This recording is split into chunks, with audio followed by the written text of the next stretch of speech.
Vital signs are the indicators of how well our bodies are functioning. There is an easy-to-measure vital sign that can tell you a ton about the functionality of your immune system, your risk for Alzheimer's and other serious chronic diseases, your insulin sensitivity, and your likelihood of becoming frail, fragile, and dependent on others. This is such an important high-leverage asset. If yours is low, you're definitely on the path to living less and less as you get older. You're listening to the Health Courage Collective podcast, episode 215, Your Sixth Vital Sign, originally published July 6th, 2022. Welcome to the Health Courage Collective podcast, the show for women who are too busy to slog through hours of generalized, inapplicable, and often contradictory health information, but too smart to ignore that a few minutes of focused attention now can prevent years of suffering in the future.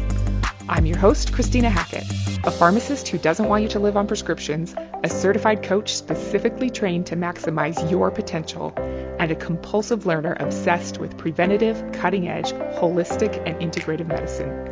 I'm on a mission to increase your physical and mental resilience so you can fearlessly look forward to your next 40-plus limitless years. Your time is now. Let's go.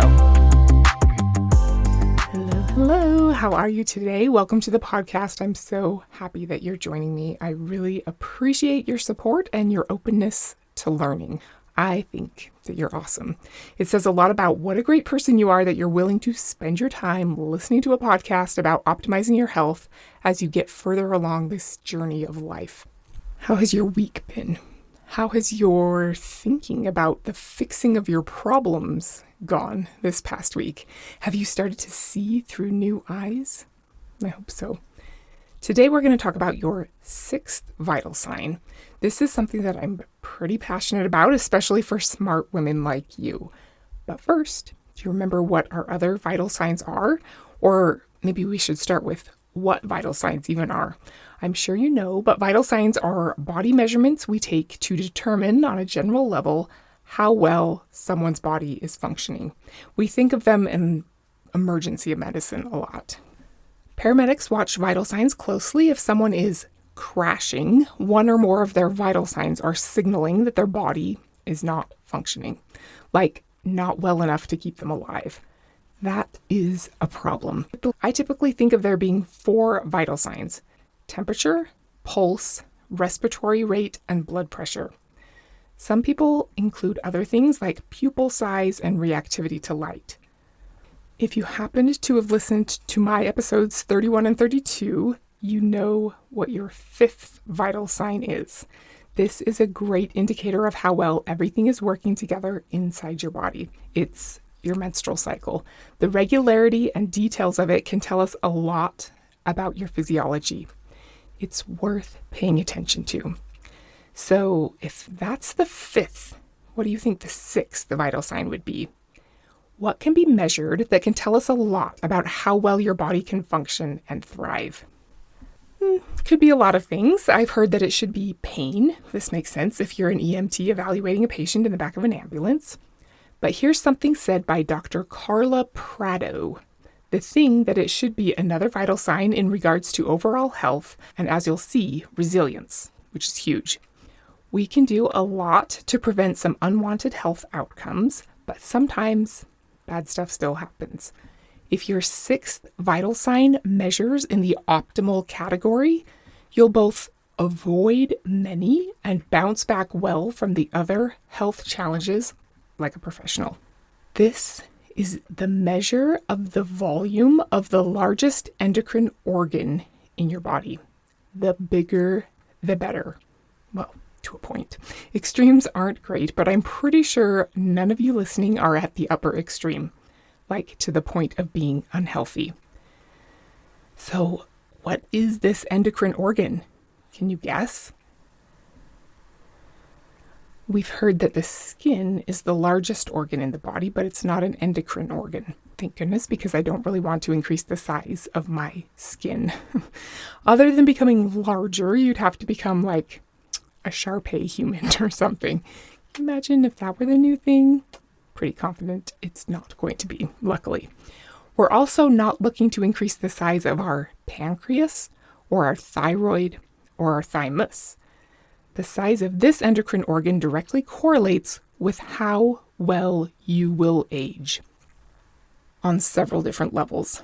Subcellular aging, inflammation, immune function, which is hugely important, cognitive abilities, and aesthetically. Might as well look good as you decrease your risk of cancer, diabetes, and chronic pain. If you haven't guessed by now, we're talking about your muscle mass. How much do you think about your overall muscle tissue volume? It's important for way more than just appearance. And you don't have to look any certain way to have a healthy amount of muscle mass.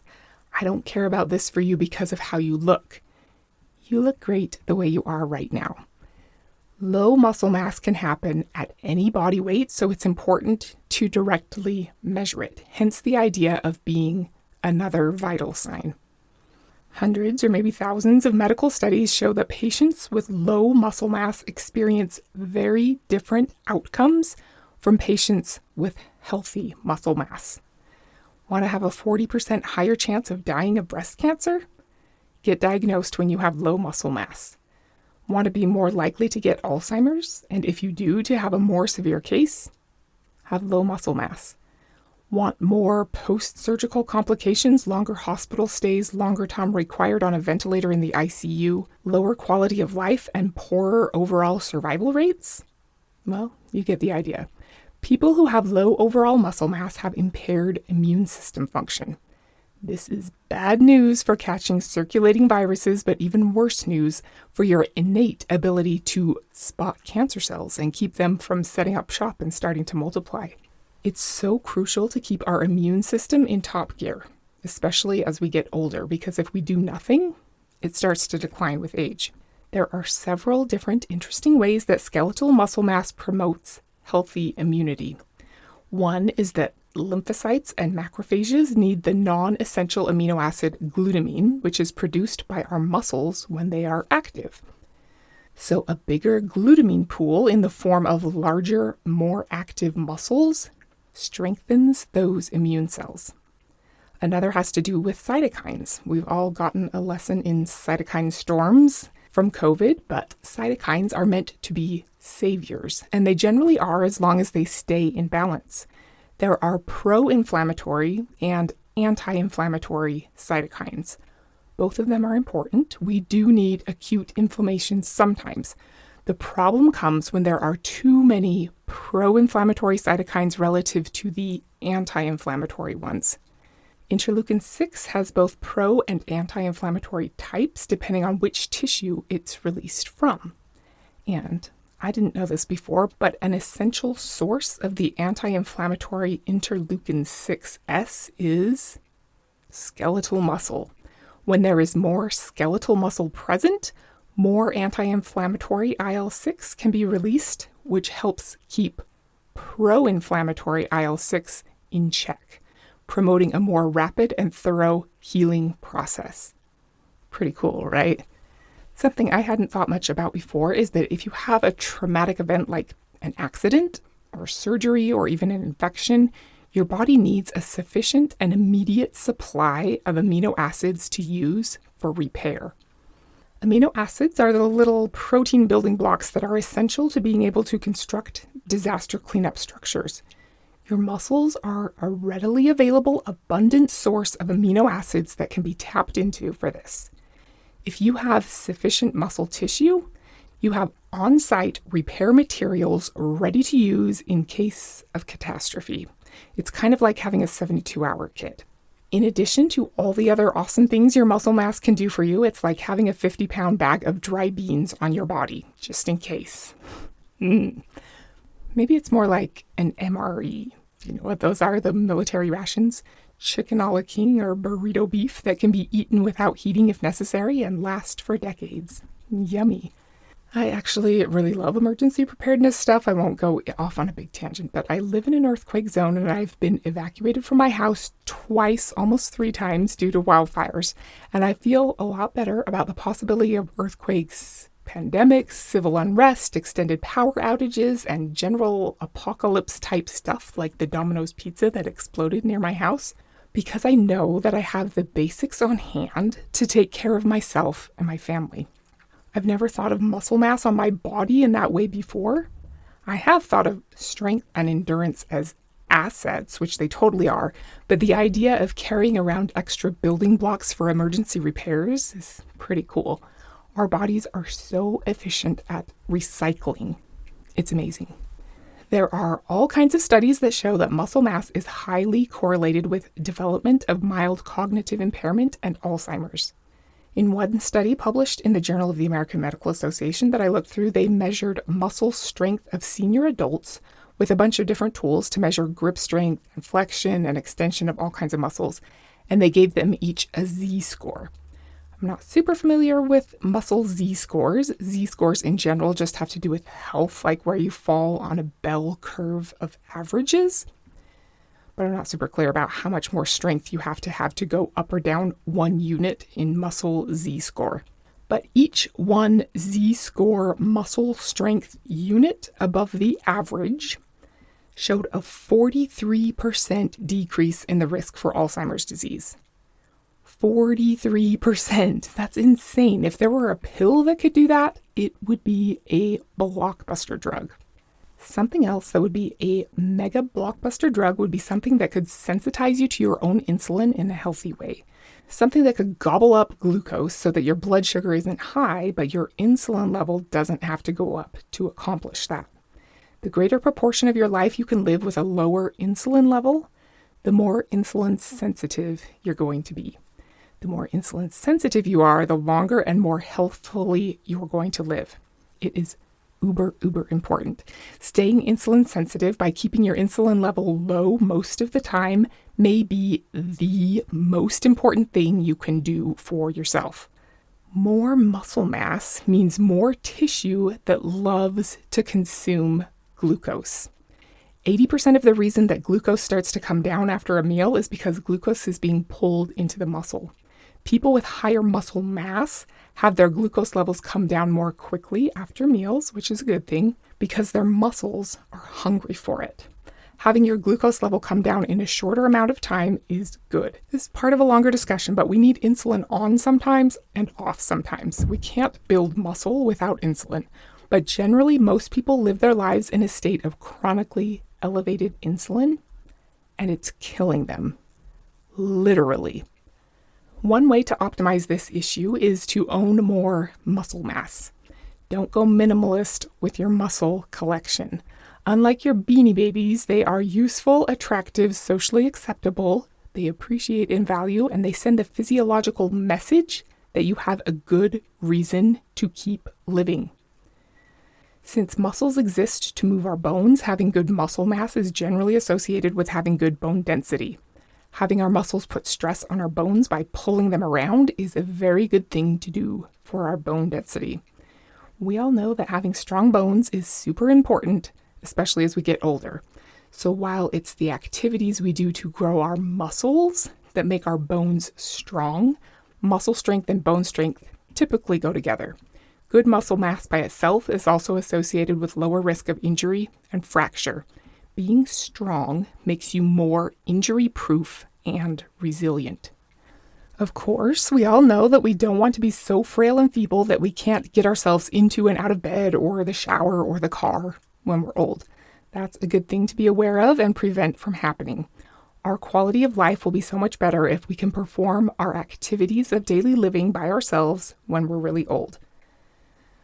I would suggest that you don't stop there and plan to hike, bike, ski, parasail, rock climb, cage fight, whatever floats your boat when you're in your 80s and beyond. But that's up to you on what you like.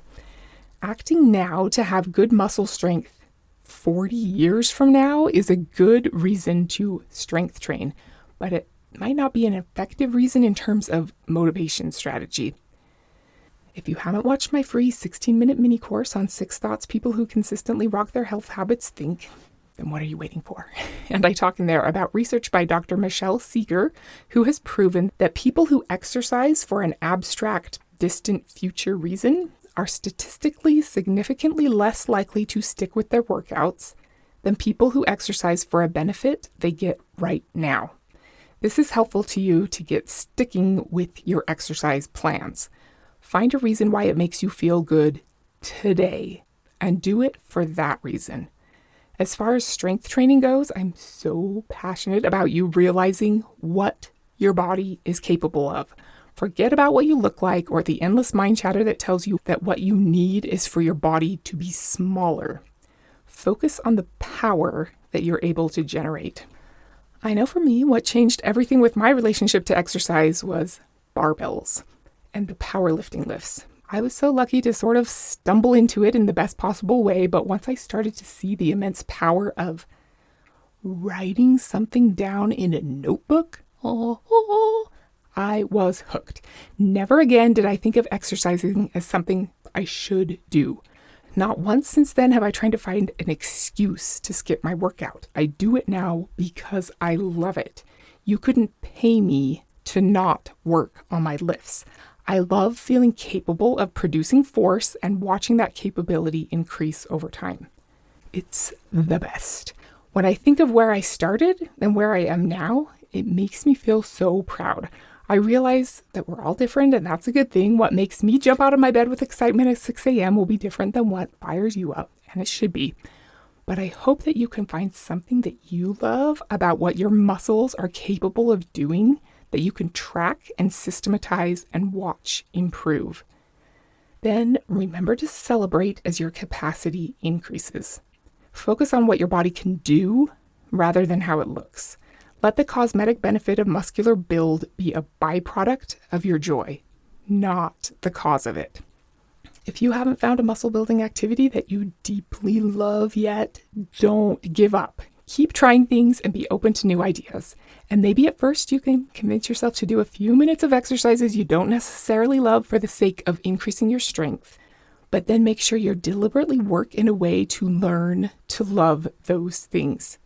If you want to be part of my beta program to get consistent doing the things that you've been avoiding but you know are good for your future self, send me a message at healthcouragecollective@gmail.com or come to my website, healthcouragecollective.com, and join the waitlist. Now is the time to finally get consistent being the person you know your future self needs you to be. Okay, to improve your sixth vital sign, you need some kind of resistance or load. It is possible to have the load be your own body weight or bands, but don't be afraid of barbells. They really are the best. And remember the principle of progressive overload. If you want to get stronger in a meaningful way, you can't just lift the same weight every time. Your body will adapt to that and you'll stay where you are. And you can't do a bunch of random things and expect to see focused results. There needs to be some intentionality behind what you're doing. That planning and focus is so worth it, I promise. All movement is good. Well, I guess that's not really true, is it? Some movements sprain your ankle or tear your ACL. But all forms of exercise that are done correctly and feel good for your body have their place. It really is true that the best exercise for you is the one that you'll do. Follow your bliss and all of that, but remember that all cardio and no weights don't make for a very muscular body. You can be an endurance athlete and have low bone density and low muscle mass. In fact, many of them do. I think everyone should do some resistance training. The benefits are astounding. What resistance exercises have you tried? What do you want to try? Is there a way you can make resistance training more fun? What is it about the other types of movement that are fun to you? Can you use one of those elements to make your resistance training more fun? So, how much muscle mass should you have? The quote, normal amount to have is about 30% of your body mass should be muscle mass. What is considered normal decreases over time from 33% when you're 18 to 26% when you're 76. The typical is to lose 4 to 8% of muscle mass every decade after age 30. But just because that's normal doesn't mean that that's optimal. I say, don't be normal. Have the muscle mass of an 18-year-old when you're 80 years old. Gain 3 to 8% muscle mass every decade after age 30. Yeah. The only way to know your body composition for sure is to get a body analysis. There are a few, and I'm a big fan of the DEXA body scan. You can probably find one by you. It's about $70 and it's totally easy and painless. It will give you very specific data about your body composition. You might think you don't want to know, but you do, I promise, because you love yourself as you are, no matter what. And your body composition is not a measure of your value or your worth or your okayness. It's just data. And once you know what data you're working with, everything becomes clearer. You can still choose to do nothing if you want to, but it's always better to operate with all the facts. Gain lean mass just because you think it would be a cool thing to watch yourself do, not because it's something else you feel like you have to add to the long list of things you don't really want to do in order to not be a bad person. Thank you so much for being here today. I know that you're busy and you have lots of choices of how to spend your time, so I really, truly appreciate you and I admire you for spending time up-leveling your physiological functioning so that your biological age stays younger than your chronological age and you're able to step up and shine brighter instead of shrinking back and slowing down. Don't forget that you are awesome. Next week, we're going to talk about the antidote to worrying about aging. Until then, keep rocking your sixth vital sign and don't be normal.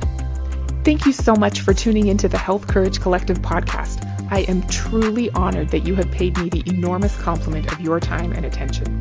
I would be so grateful if you would share this podcast with someone you know and subscribe so you never miss an episode.